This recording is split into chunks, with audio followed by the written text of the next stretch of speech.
بسم الله الرحمن الرحيم. الحمد لله رب العالمين، وبه نستعين على كل أمور الدنيا والدين، والصلاة والسلام على أشرف الأنبياء والمرسلين، سيدنا وحبيبنا وشفيعنا ونور قلوبنا وقرة أعيننا محمد وعلى آله وصحبه أجمعين. بسم الله الرحمن الرحيم. الحمد لله رب العالمين، اللهم صل وسلم على سيدنا محمد وعلى آله وصحبه في كل لحظة أبدا عدد نعم الله وفضله. اللهم آتنا من لدنك رحمة وعلمنا من لدنك علما، سبحانك لا علم لنا إلا ما علمتنا إنك أنت العليم الحكيم. بسم الله الرحمن الرحيم. نوينا التعلم وتعليم وتذكر وتذكير والنفع والانتفاع والإفادة والاستفادة والحث على التمسك بكتاب الله وسنة رسوله صلى الله عليه وآله وصحبه وسلم، ودعاء إلى الهدى ودلالة على الخير، ابتغاء وجه الله ومرضاته وقربه وثوابه سبحانه وتعالى، مع لطف وعافية برحمتك يا أرحم الراحمين. اللهم إنا نسألك علما لدني ومشرب صافي الهاني يا وهاب يا غني. اللهم إنا نسألك علما لدني ومشرب الصافي الهاني يا وهاب يا غني. اللهم إنا نسألك علما لدني ومشرب الصافي الهاني يا وهاب يا غني. اللهم صل وسلم على سيدنا محمد وعلى آله وصحبه وسلم. اللهم ألهمنا علما نفقه به أوامرك ونواهيك، وارزقنا فهما نعرف به كيف نناجيك يا أرحم الراحمين. اللهم إنا نسألك فهم النبيين وحفظ المرسلين وإلهام الملائكة المقربين في عافية يا أرحم الراحمين. اللهم أغننا بالعلم وزينا بالحلم وأكرمنا بالتقوى وجملنا بالعافية يا أرحم الراحمين. آمين. وصلى الله على سيدنا محمد وعلى آله وصحبه وسلم. اللهم إنا نستودعك ما قرأناه وما نقرأه في هذا المجلس وما قبله وما بعده، فاحفظه علينا حتى ترده إلينا وقت احتياجنا إليه يا أرحم الراحمين. اللهم أكرمنا بنور الفهم وأخرجنا من ظلمات الوهم، وافتح لنا أبواب رحمتك وانشر علينا حكمتك يا أرحم الراحمين. آمين. وصلى الله على سيدنا محمد وعلى آله وصحبه وسلم. اللهم يا من مقاليد الأمور كلها بيده وإليه يرجع الأمر كله، يا فتاح يا عليم، يا فتاح يا عليم، يا فتاح يا عليم، افتح علينا فتحا قريبا. وصلى الله على سيدنا محمد وعلى آله وصحبه وسلم. بسم الله الرحمن الرحيم. رب اشرح لي صدري ويسر لي أمري واحلل عقدة من لساني يفقه قولي، وسدد لساني واهدي قلبي وعلى كذلك بأحبابي أبدا، وارزقنا كمال فتوح العارفين والفقه في الدين مع كمال الإخلاص والصدق واليقين والعافية والغنى والنصر والحفظ والنفع والانتفاع وخيرات الدارين وعلوم الأولين والآخرين. آمين. وصلى الله على سيدنا محمد وعلى آله وصحبه وسلم. والحمد لله رب العالمين. الفاتحة. أعوذ بالله من الشيطان الرجيم. بسم الله الرحمن الرحيم. الحمد لله رب العالمين الرحمن الرحيم مالك يوم الدين. إياك نعبد وإياك نستعين. اهدنا الصراط المستقيم صراط الذين أنعمت عليهم غير المغضوب عليهم ولا الضالين. آمين. Amin, amin, ya Rabbal Alamin. Uzri Fatiha, inshallah, for those who are sick, inshallah, especially for the Hababas that just came from Singapore, inshallah, Allah give them shifa, full shifa, inshallah, and give them a very nice time for Ramadan, beginning for Ramadan, mashallah. So, inshallah, and all those who are sick, around, alhamdulillah, and especially those who are at the Haramin. Whenever I bring any group through the Haramin, like one by one, the entire group will fall sick. Maybe one by one will fall sick. The whole group, the young, the old, everybody. Because Haramin really, it's a test. It's a test, be prepared. It's a test, and a lot of illnesses, they are there, and they come at the Haramin. Right? So every single time I bring groups, every single time there will be people who will be, the whole group, in fact, the entire group, one by one fall sick. Right? So that's to the point. At this point, if I'm going to go to Haramin, I want to go to Tarim first, then do Makkah Medina, then visit in Singapore. But of course, when they go to Makkah Medina, they come to Tarim, they fall sick in Tarim. And they're not able to go and ziarah, they can't do anything because they're sick. So you go the other way and visit in your hometown. So you can visit in Singapore all you want. In a sense, when you think about it. Right? Because sometimes I bring groups, they come to Tarim and the whole week they're one here for 1 week, the entire week they're down because of the illness from Makkah and Medina. So it's every single time whenever we groups, every single time. So inshallah, but inshallah it's a test, it's tahuran, inshallah, it's purification, all from Allah subhanahu wa ta'ala. It's also reward for those who are looking after them, around them, mashallah. Allah wants to raise people before Ramadan. So they come into Ramadan, mashallah, right? They are in a clean slate for Ramadan, and come to Ramadan able to take the noor that is coming from Allah subhanahu wa ta'ala, the showers of nur that is raining upon the creation in the month of Ramadan, with the intention of Shifa. Bismillah. أعوذ بالله من الشيطان الرجيم بسم الله الرحمن الرحيم الحمد لله رب العالمين الرحمن الرحيم مالك يوم الدين إياك نعبد وإياك نستعين اهدنا الصراط المستقيم صراط الذين أنعمت عليهم غير المغضوب عليهم ولا الضالين آمين. Okay, Bismillah. So we're continuing with our text. Inshallah, this will be the last lesson before we take a break for Ramadan.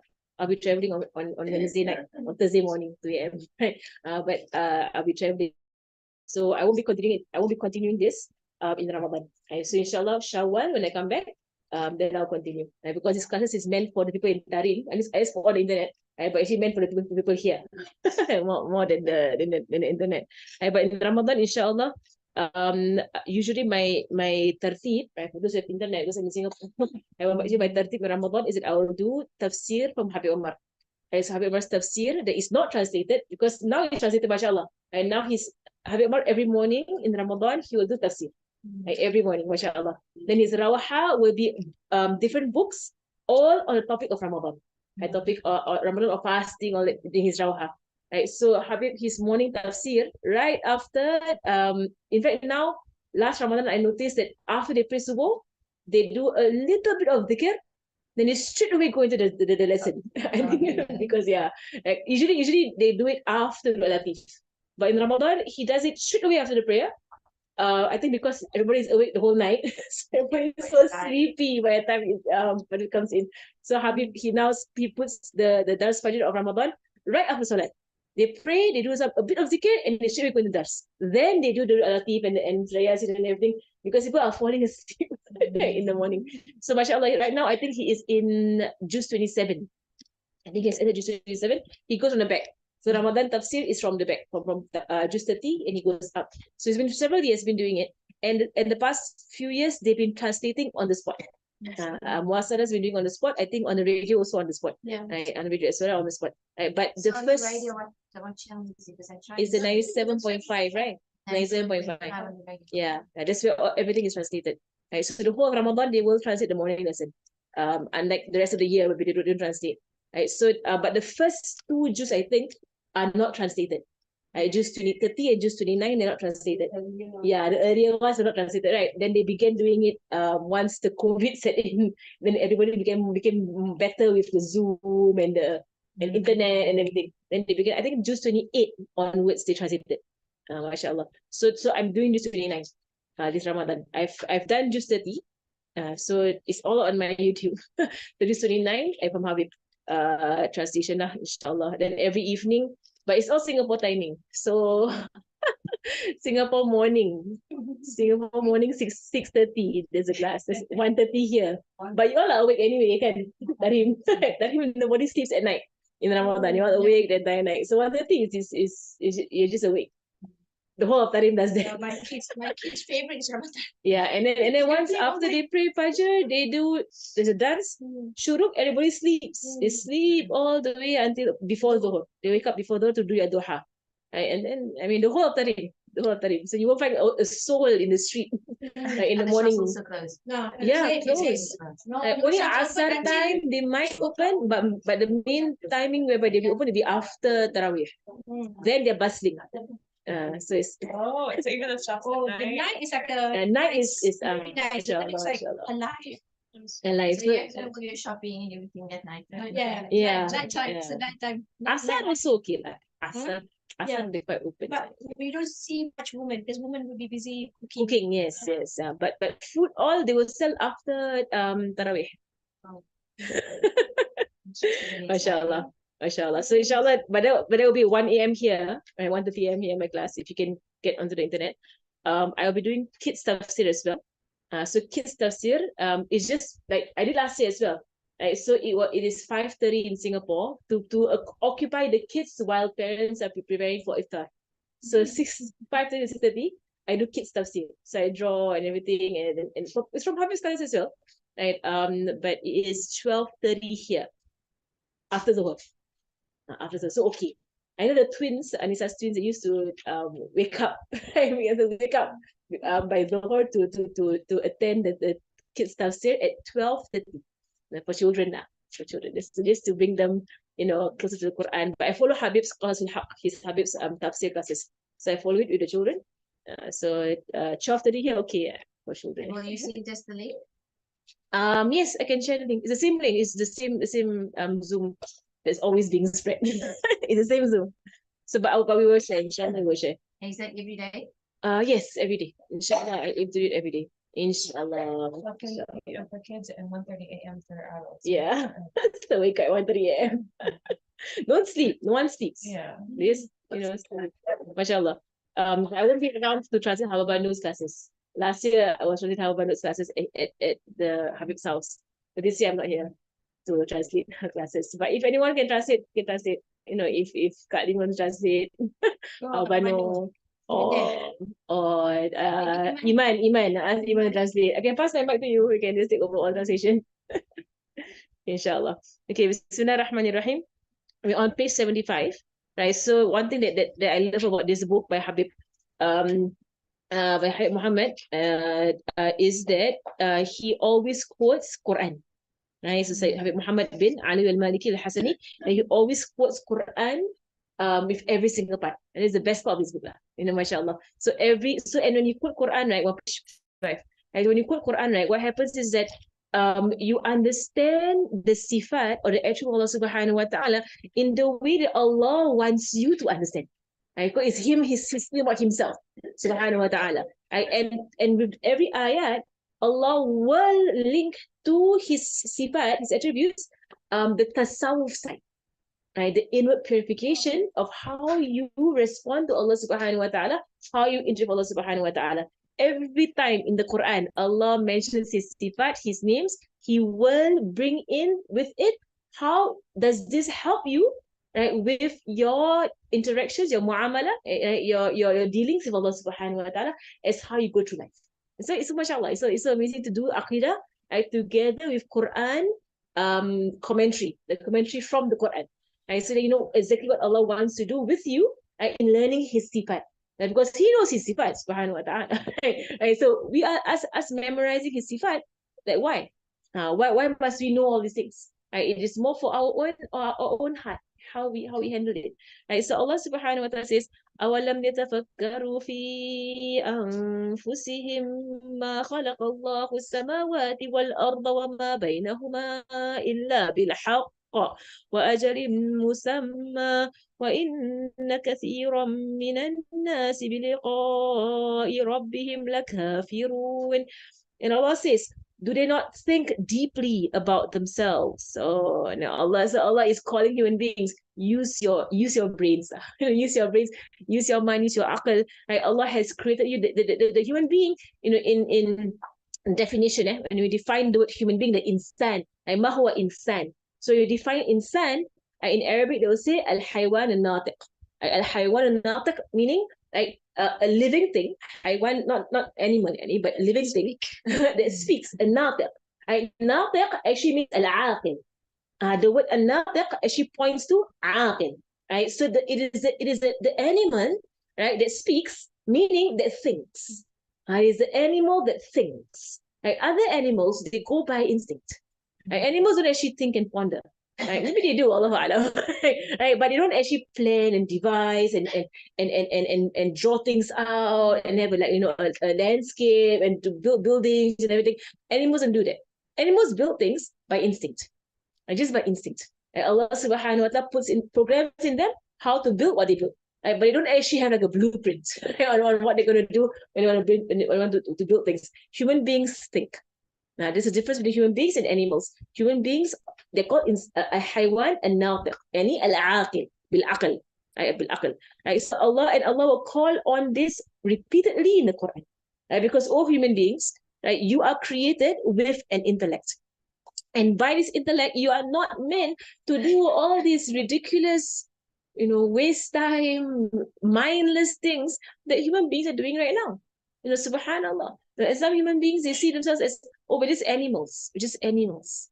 No, we're not animals. Right? If you were animals, then you'd be preferred animals. We're not animals. Right? In fact, we make animals, we subject themselves to us. And we use animals, right? Human beings. I mean, it is obvious that we are not animals. Obvious. But there are people who are and they behave like animals, and they have all this, nafs that they feed. It's called animalistic nufus, right? The desires that are animalistic, right? So and they go all out as if Allah never gave them an intellect. And this on the day of judgment, Allah subhanahu wa ta'ala describes in the Quran of those who will be dragged by the nasiyah. And the nasiyah, right, is this front part of the brain, right, where you decide what to do. In your life, when you make decisions, right? So this is the part of the brain that helps you decide. So in the Quran, Allah describes Surah Alaq, nasiyatin kadhibatin khati'ah. Right? So Allah said, we will drag them by the nasiyah, right? By this part of the brain. Because that part of the brain, Allah gave you to decide and to choose what is right over what is wrong. Now, you're not an animal, you're a human being.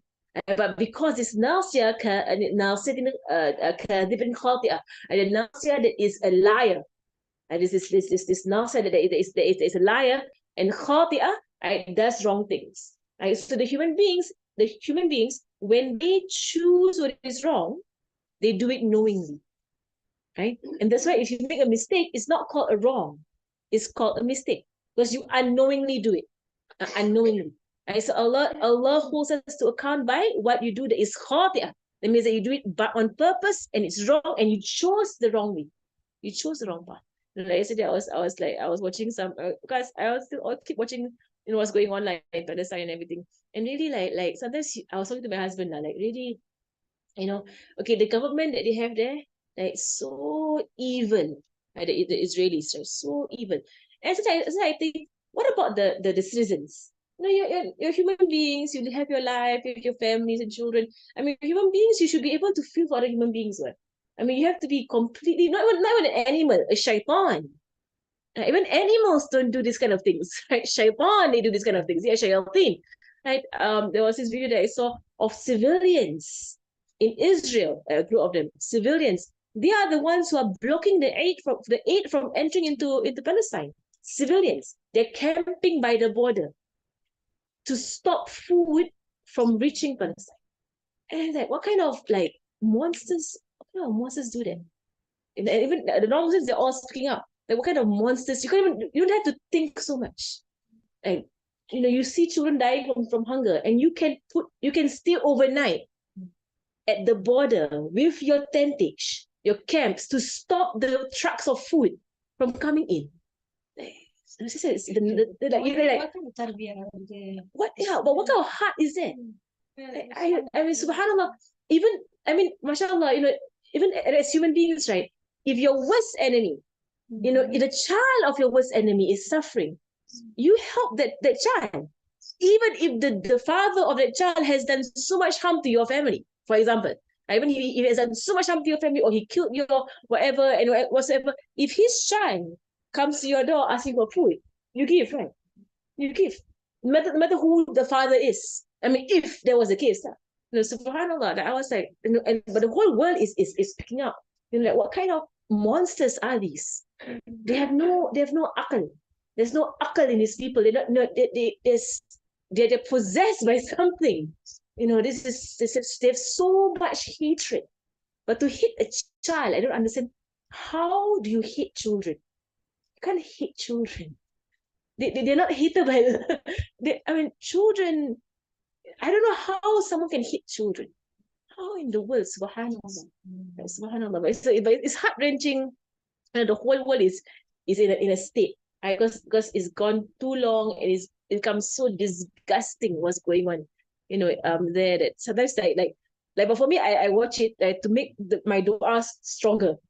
Because when I'm not watching it, you cannot forget it. You cannot become numb towards it. But when you see it, and you see, these kids crying out, and like the kids, shouting at them and whatsoever, and like at least like like really like it will bring about like your anger.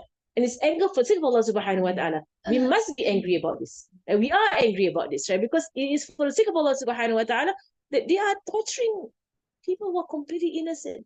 In hundreds and thousands. But so I was shocked that it is the civilians who are doing it. Not the military, not the government, but civilians, normal. They are mothers, even old women, grandmothers. And you're stopping food from reaching children. You're a grandmother. I mean, if you're a grandmother, you love children because you have your own grandchildren, but they can't think beyond themselves. Subhanallah. Mothers and grandmothers by the border, stopping the foods. They're women, Subhanallah. It's your heart breaks, and this, Allah will handle this, right? Allah will handle this. In fact, maybe I was speaking to Zamuniba. I went to see her, and then she was saying that Habib was mentioning that Allah is allowing this to be shown to the world, right? Allah does not need our help, regards to the Palestinians. Allah will handle. He will handle it, and He knows who they are. He knows where is their place in paradise. Like He knows it. Allah knows it. Allah will handle the Palestinians. The world is not needed.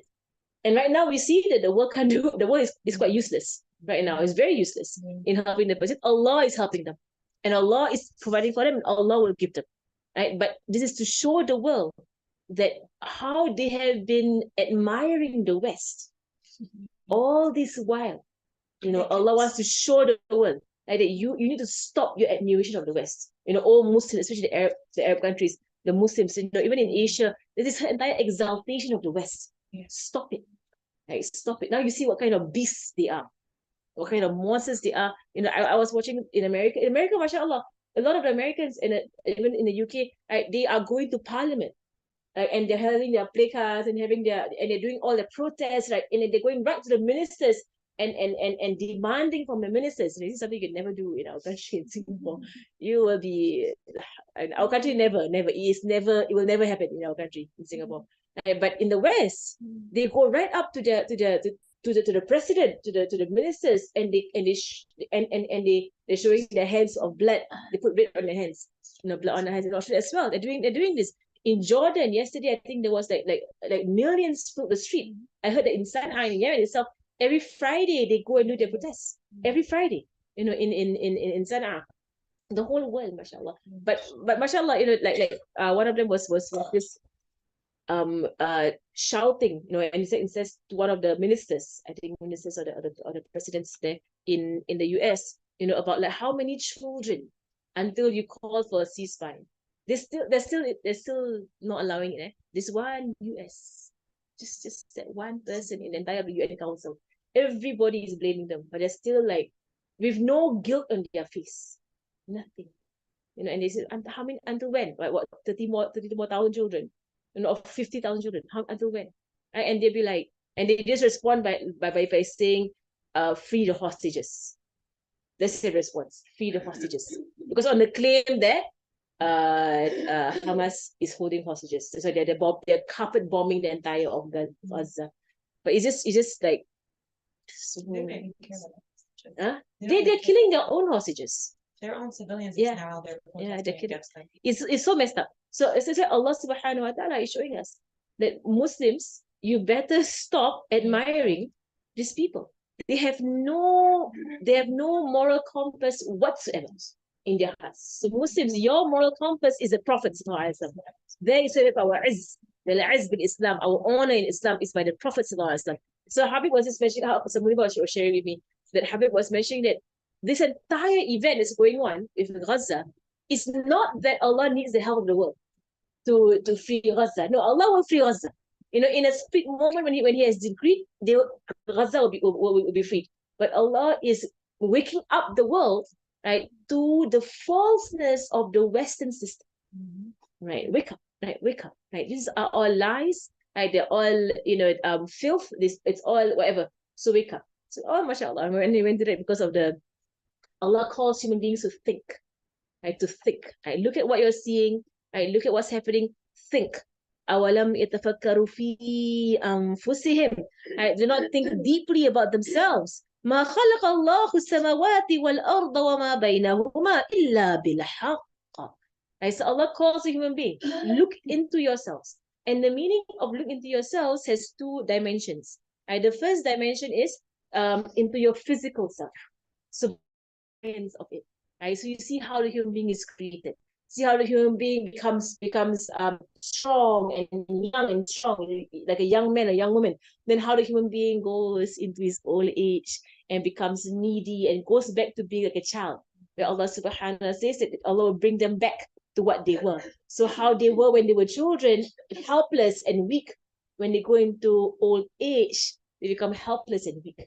Right? And Allah should think about yourselves as human beings. Right? That is only a few years that you're at the prime of. We kind of like, we kind of, realize, right, the entire points in life, right, only maybe in our 20s, most of us. Or, you cannot wake up from your youthful, heedlessness, playing around when you're a teenager, right? So most people, those mashallah, when they're young, they already woke up to it. And most of us, I would say 20s, if, inshallah, 20s, you wake up that, this is life, this is our religion, this is your Qiyamah, get your life together. Right? Most of us. Then, if you think about it, you go into a weak stage by the age of 60, 70, you go into weakness. How many years is that? It's only a few short years to do a lot. Subhanallah. And once you're in your weak age, you need help, you need people to bring you around, you need, you fall sick, that you feel weak, subhanallah. So anfusihim, right? Think about your physical self. Allah has created you a human being. And even then, even in your young age, you have a fever, khalas. you have a headache, you're gone. You have like the slightest thing, or human being, and you're just oh, I can't do this. I can't get up, take the day off. I cannot do anything. Subhanallah, so weak. That's how I was thinking to myself last week. I had my fever. So weak, the human being. I had Friday and Saturday to study for my exam. I had exam coming up. But the whole of Friday, I was sleeping. I was having fever. I was sleeping the entire day. I was saying to myself the whole day burn. Because it's like I didn't study a single thing on the day. I was so sick. Yeah, I was thinking, subhanAllah, I planned. Okay, Friday, I'm going to study fiqh tahawun. Then Saturday, I'm going to study my mantiq. And then Sunday, I'm going to study. I already planned. I went every single day. You plan all you want. Allah throws a fever at you. You're like, you can't do anything. Subhanallah. We can plan all the human beings. So, fi anfusihim. This is the Quran. MashaAllah. The Quran. Like, so amazed by the Quran. I was watching a few more videos. I was watching a lot of videos. Because I will study, and I'll watch all the Palestine stuff. Then I'll study. Then it's my break. It's my break. So I was watching these people coming to Islam. They're reading the Quran, and they're coming into Islam, and they're reading the English of the Quran. That is amazing, subhanAllah. And I saw two of them, they were quoting verses in English. I knew what the verses were. I from Surah Baqarah, because I don't think they read so much. They read the first part, Surah Baqarah, then they come into these verses. So the person was quoting, وَإِذَا قِيلَ لَهُمْ لَا تُفْسِدُوا فِي الْأَرْضِ قَالُوا إِنَّمَا نَحْنُ مُصْلِحُونَ. Right? So she was like, you guys, hear this from the Quran. It was on the YouTube. And she was like, in the Quran, right, it says, it is said to them, do not corrupt on the earth. And they say, we are peacemakers. She said, this is exactly Israel. exactly Israel. In that part of the Quran, Allah is describing the munafiqun. And the munafiqun, Allah, in the first part of Surah Baqarah, Allah gives the traits of the munafiqin. Right? So when you say to them, do not corrupt on the earth.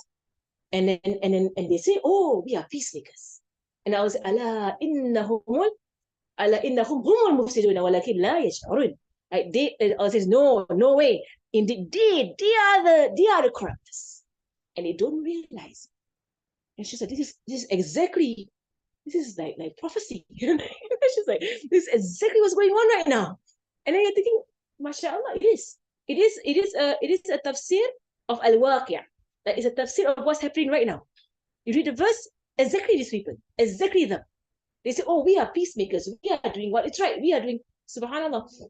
And then another part of, I saw another video, she quoted the verse,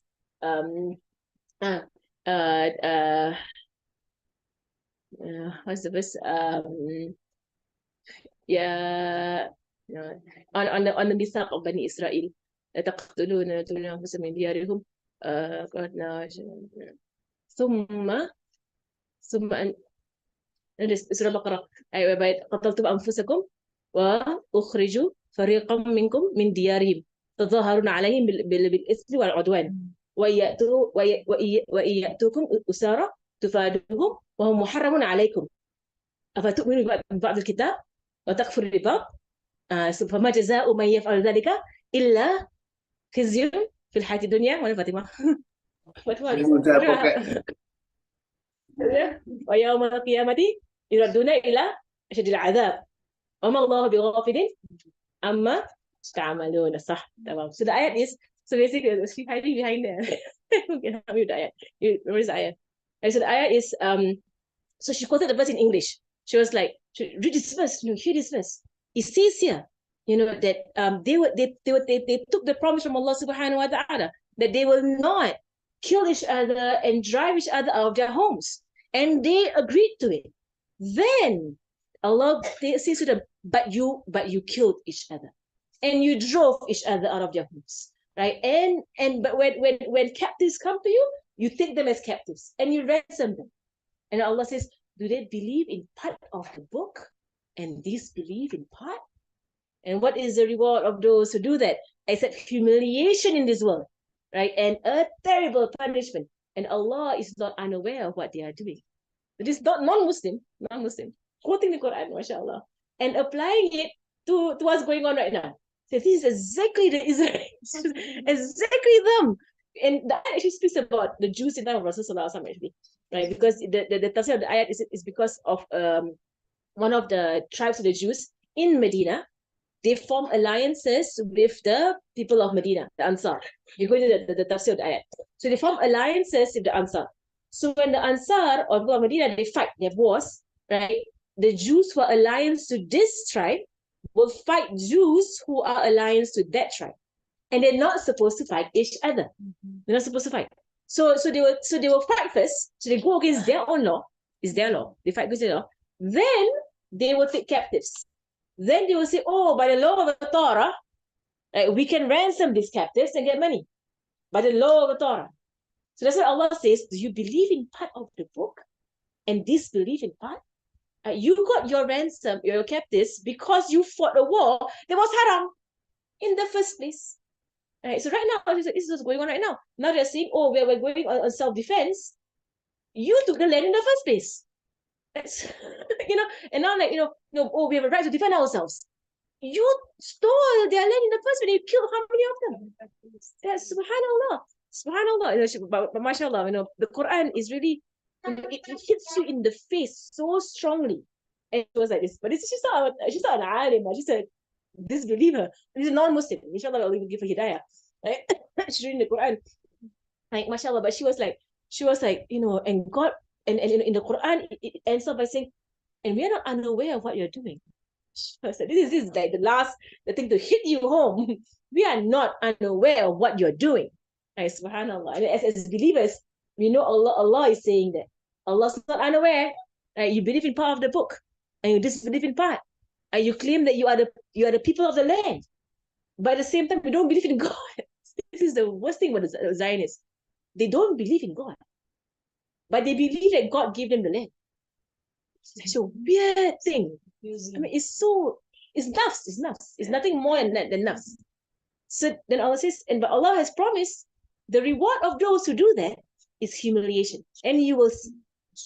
Because Allah has promised in the Quran, khizyu, right? Humiliation for them. You will see it. Because in the Quran, Allah has said, those who do that, they will get humiliation.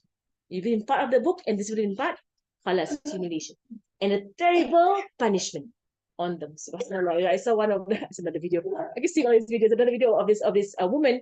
She was saying those people, right? And she's not a Muslim. Those people who are stopping the aid truck from entering, She said, if there's a next world, I think their punishment is going to be that they're going to be placed in starvation in the hellfire, and they can see food in front of them, but they can't reach it.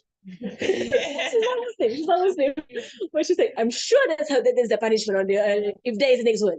There is a next one, inshallah. There is a next one. Right? And that's gonna happen probably to them. Because Allah will punish people on what they used to do. Right. That's Allah's punishment. Subhanallah. It's amazing. I mean, may Allah give all them guidance, because there's so much, there's so much ghira, right? So much ghadab, right, for what's going on. Right? Allah give them guidance, mashallah. And that's what Habib mentions about the end of times. Right now, and then the Habib, as you mentioned, is that right now it is the separation, right, between people with iman, la nifaq, right, there is the iman. So people of good hearts, they are now coming into iman, and Allah is fair. Right? Allah is fair. Allah knows in this world there are many people with good hearts but no iman. So Allah is showing them iman right now. Come. Because you would say that nowhere in the world today that is connected to the internet is unaware of what's going on in Palestine. Mustahil. Right? Nobody in the world who is in the world of internet, right, is unaware of what's going on in Palestine, which means that now they are being told about iman. The word of iman is being spread to them. So now that they are getting da'wah, they're all receiving da'wah, and they're coming into this. And Allah is fair. Right? And then the other side is kufr, la iman. Right? It's pure disbelief, and in the ugliness of kufr. And now you can see, if you can, till today, if someone can stand by and support what Israel is doing, you would say that is the ugliest, blackest heart. No, nothing, no rahmah, nothing, no humanity in there. So now you've seen the two groups forming. You have to be a really horrid individual to be supporting them. You are horrid. Right? Subhanallah. So Allah is fair. If you have some shred of goodness in you, you cannot be supporting that. You must be supporting the other side. Even the tiniest goodness in you, you cannot be agreeing to that. And in fact, mashallah, I will stop going into all the videos that you're watching. Right? But mashallah, even people who at the beginning they were supporting, they are now converting. Yeah. They're changing their view because it's too gross what's going on. You can't stand your ground and support it. SubhanAllah, even in society, it's minority to be supporting the Israel. Yeah, now you look good if you support Palestine. Yeah, subhanallah. Before, no one cared. Yeah. Before, the world did not care about Palestine. For 75 years, no one cared. Speak up. Subhanallah. Still, Allah is doing what He's doing. Now you can see Allah's plan. Yeah. Allah is doing what He's doing. And Allah is fair. Anyone who has a shred of goodness in their heart, you are welcome to come into Iman.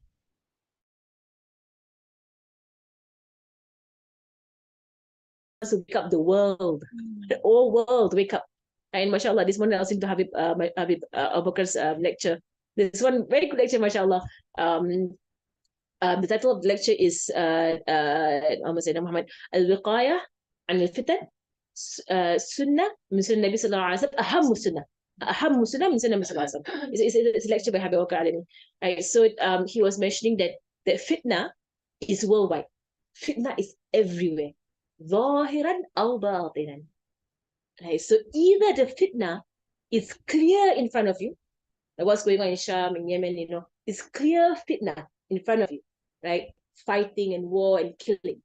أو باطنا هذا أخطر خطير هذا. It is more dangerous if the fitna is hidden. باطنا. Right, so the rest of the world, where the fitna is not happening on the outward, like in the way of war, you are having fitna that is even worse than what they are having. Right? The rest of the world, the fitna is a harb, it's still war against your aqidah. It's war against your aqidah, against your iman. So you can see the rest of the world, subhanallah, you see the Palestinians right now, they're preparing for Ramadan. And the world is amazed. Like they are at war, they're starving, they're reaching famine. They're reaching famine. And you see them singing qasidas for Ramadan. They're singing qasidas to prepare for Ramadan. And every munasabah of Islam, like the Nisfu Sha'ban, the first of Rajab, they are ready to celebrate. And they are suffering. In our world, in Singapore, guess what? Before Ramadan, Taylor Swift concert. Right? in Ramadan. Before Ramadan, in Ramadan, our country, right? They have like huge, I think 300,000 packs for this kind of Taylor Swift concert. Muslims going for it. Muslims. Pre-Ramadan, in Ramadan. Who is in a bigger problem here right now? Yeah, Singapore. I mean, you see, Malaysians and Indonesians are buying tickets to fly to Singapore for the concert. Sorry, what concert is it? Can't Singapore, my country. So what concert? Taylor Swift. Taylor Swift. Taylor Swift. She's a singer. But she's one of those who have sold their souls to Shaitan. Yeah. And she does rituals on stage. Right? Shaitanic. They are Zionists. Right? They are slaves of the Shaitanic order. Right? So they Subhanallah, and I was one of my friends was they're doing somewhere. They have 6 concerts in Singapore. And Singapore monopolized Southeast Asia, meaning that Singapore has paid Taylor Swift to not have concerts anywhere else in Southeast Asia. Except Singapore. Except Singapore. Just to get the crowd in Singapore, yes. So the whole of Asia comes to Singapore. Yes. They monopolize. So our country is like the hit of fitna. They are monopolizing fitna into the country. So alhamdulillah, I hope it saves the Malaysians and Indonesians that they have no concerts in their countries. They have to pay more money to fly to Singapore to go for a concert. So inshallah, it stops them. Alhamdulillah, maybe Allah is protecting all the Muslim countries around Singapore. Don't come. Stay in your countries. Before Ramadan, it's a few days before Ramadan. And in fact, so I heard some of it is into Ramadan. So if there are Muslims who are doing it, Singapore is a secular country, a non-Muslim country. Singapore is secular, non-Muslim. Singapore is Zionist. Frankly. And in fact, I think one of the ministers was mentioning that Israel is close to Singapore, with the intention, to have the Muslim countries around Singapore accept Israel. You see that? So very strategic. Now you know, mashallah. We did not know why our country is so close to Israel. And it is to convince our neighbors to be okay with the state of Israel. Because the other part of the world that is very strongly Muslim is Southeast Asia. Southeast Asia is very strongly Muslim. Right? So Indonesia and Malaysia especially. Right? So that is what's going on. Subhanallah. It is. Frankly, it is. There's so many. I can comment so much on it. But subhanallah. But basically, so you think about it, which part of the world is in more fitna?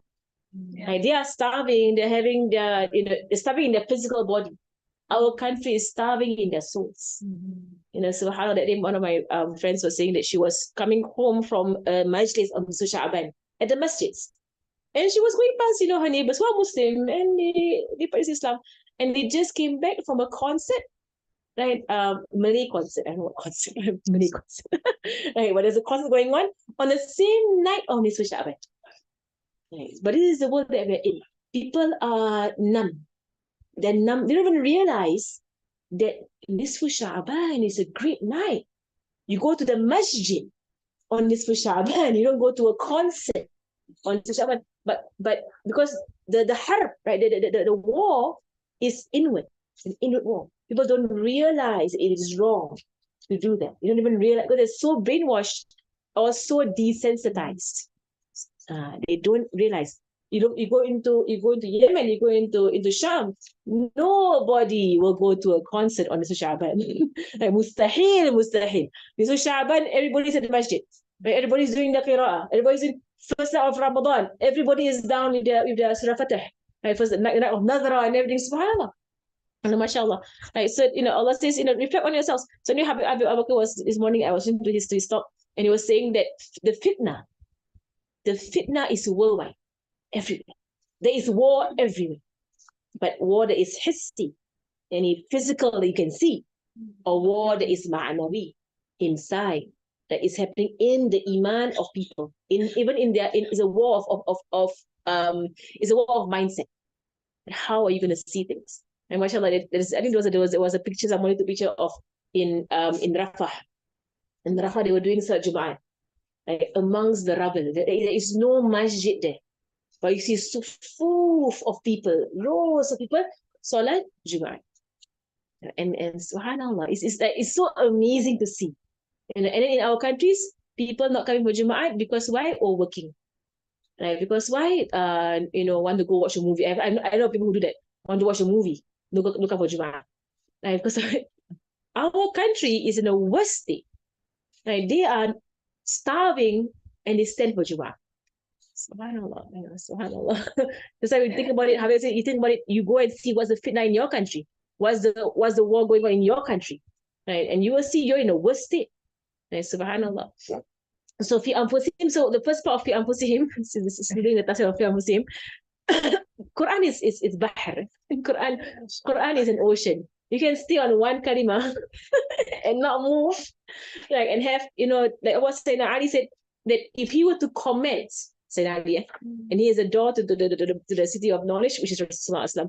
And Sayyidina Ali, if he were to comment on the dot of the bar of Bismillah, he will fill up 20 camel loads of books to comment on the dot of the bar of Bismillah. Ya Allah. So Quran, you can stay on one ayat or one word or one letter, and you can stay there for a long time. And there was once I was listening to somewhere, and I think it was Shinaldim. Like he did a tafsir one. I was long time ago on Surah Fatiha. He didn't go past the Bismillah. He was on the Ism, and he gave like 3 hours of lecture on just Ism. The word Ism. MashaAllah. And I was like, is he gonna be Sharia? MashaAllah. This is tafsir. So Abu the first part is in the physical selves. Right, the first part is in your physical selves. Do you not reflect on your physical self? So how weak you were, then you became strong, and even in your strength there is weakness. You become weak after that, right? And then you die. And how many generations of human beings have died?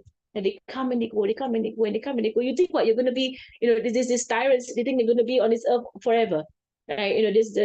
I mean, they're so old. If you think about it, right? The president of America is so old. Right, of Israel, he's old as well. They're all old human beings, and they're doing all these things. You think they're gonna live for so long? Maybe what? I mean, if Allah wanted to die now, they can die now, right? But maybe they have what, 10 more years, 20 more, and they're gone. They're so old, but they don't reflect in themselves. And there was once, there's a story, one of the Khalifas, if I'm not wrong, Sayyidina Umar bin Abdul Aziz or another Khalifa, a righteous Khalifa amongst the Muslims, whereby he put out like an i'lan, like an announcement saying that anyone who knows any hadith, come forward, I want to hear. Right? So there was this old woman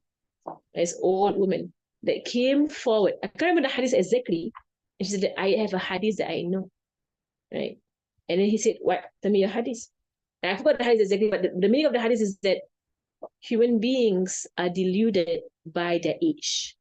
They're deluded by how old they are. And he says, okay.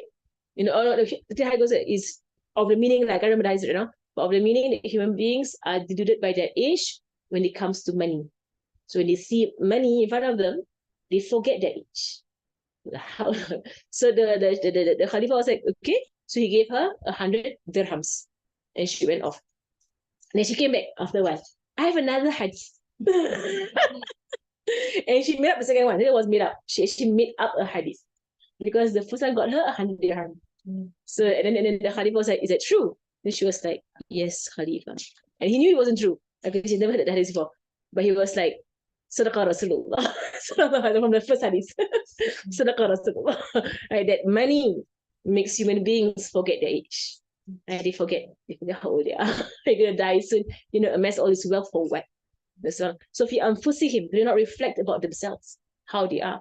Right? Fi anfusihim also refers to societies. Fi anfusihim, for it's plural. They do not reflect of how society is. Right? So what society is going towards. And subhanallah. ما خلق الله السماوات والأرض وما بينهما إلا بالحق.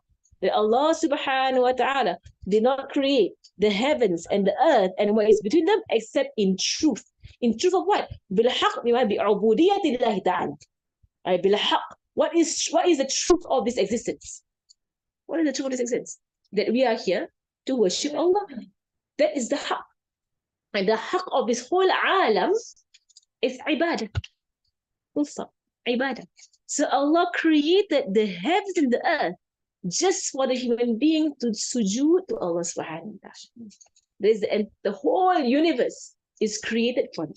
The whole universe. SubhanAllah. That which shows us the greatness of ibadah. This entire universe was created just for people to say La ilaha illallah. And just for people to go into your salah, into your sujood. And to do acts of righteousness, all under ibadah. So it's all under ibadah. To do good deeds. This whole cosmos was created for that.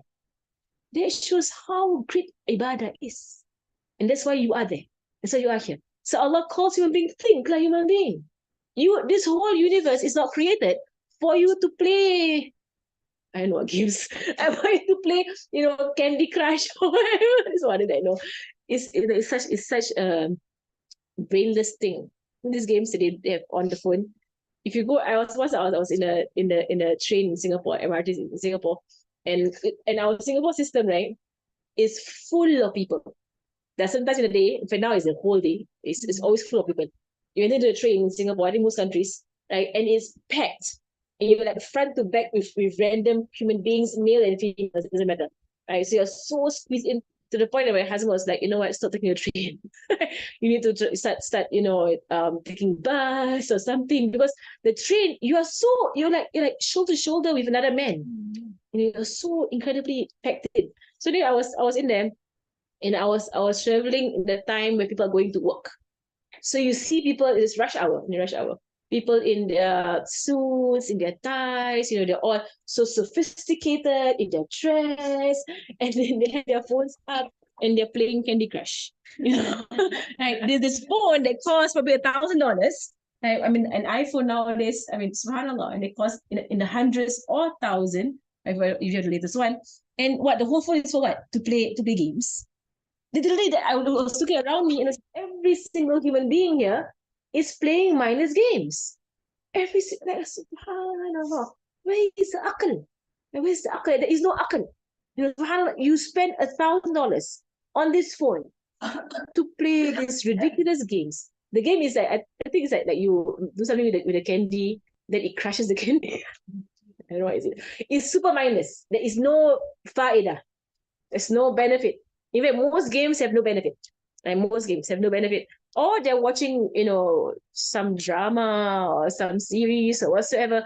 And these are like people who are going to work, that you study so hard, you got your diploma, your degree, or whatever. And then you're just playing games. SubhanAllah. So I really, SubhanAllah.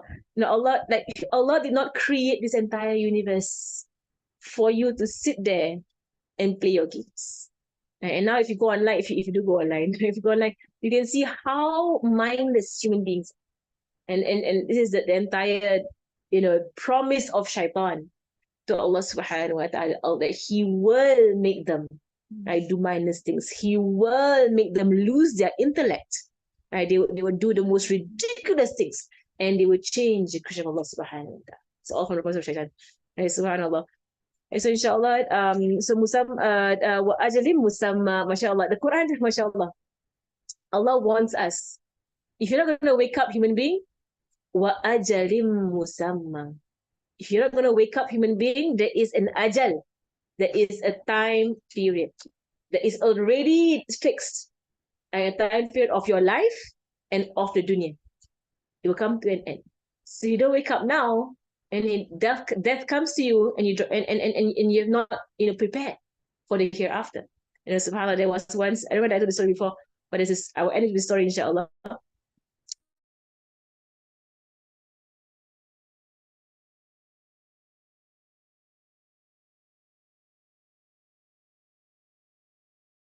Tribe, they change their king every year. I told this story before. No. So this tribe, they have a king, right? And they change their king every year. Okay, so every year they will take their king. After the king has finished one year, with them being a king, they will take the king to an island and leave the king there. It's an island that is inhabited. It's full of wild animals. They'll bring their expired king to that island and live the kingdom. Is this their way? Their way, they are there. So they've already been doing this. So 1 year, and every year when the king's last day, like everybody they will parade their king, and the king will be crying because he knows where he's going to go, right, to do. So 1 year they went to this island. On their way out, they saw a guy floating in the sea holding a piece of wood. So they were like, what are you doing here? And he was like, oh, my boat shipwrecked. So can you help me? And they said to him, oh, well, we need a king. Can you be our king? Because he is going to get the old king. So we need a new king. Can you be our king? We'll help you be our king. And the guy was like, okay, what's the catch? Like, and they said, we'll tell you later on. Come on. And so they brought the guy back to their town. And this story has a lesson. He's coming. So they tell the guy, okay, this is the catch. Okay, you be our king. You promised to be our king anyway, so now you're stuck. The